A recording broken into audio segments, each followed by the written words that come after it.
Jedan Nišlija doktorirao je na temu horora i tako postao prvi profesor književnosti na Balkanu, a možda i šire, koji je tu oblast uveo u nauku. Istorijska poetika horora u angloameričkoj književnosti tema je doktorskog rada Dejana Ognjanovića, profesora anglistike, koji je prvi put u Srbiji uveo jednu neobičnu temu u akademsku sferu. Na jedan akademski način se ovim žanrom kod nas nije bavilo.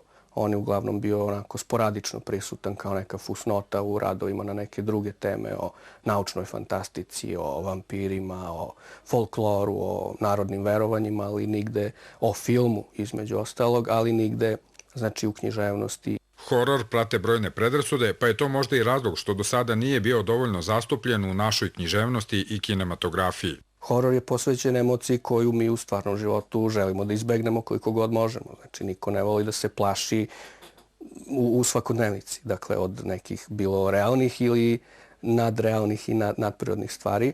I u tome je jedan paradoks njegove privlačnosti i njegove evidentne popularnosti tokom vekova. Doktor književnosti, čija je uža specijalnost horor, kaže da svi ljudski strahovi mogu da se svedu na samo jedan, strah od smrti. Pisac i kritičar Dejan Ognjanović kaže da ljudi koji vole horor su u stvari ljudi koji u bezbednim uslovima, onda kada im život nije ugrožen, vole da budu uplašeni i u tome uživaju. Horor svoje neke najupečatljivije efekte proizvodi kroz takozvanu metafizičku stravu ili kroz jednu stravu koja je dublje prirode. Doktorat na temu horora pripremao je 2,5 godine i odbranio ga je na Beogradskom univerzitetu nakon gubitka posla na Filozofskom fakultetu u Nišu. Do sada je objavio 4 knjige, napisao je roman Na živo i nada se da će, dok čeka novi posao, uspeti da napiše scenario za pravi srpski horor film. Niš, Zoran Radenković, Televizija Pink.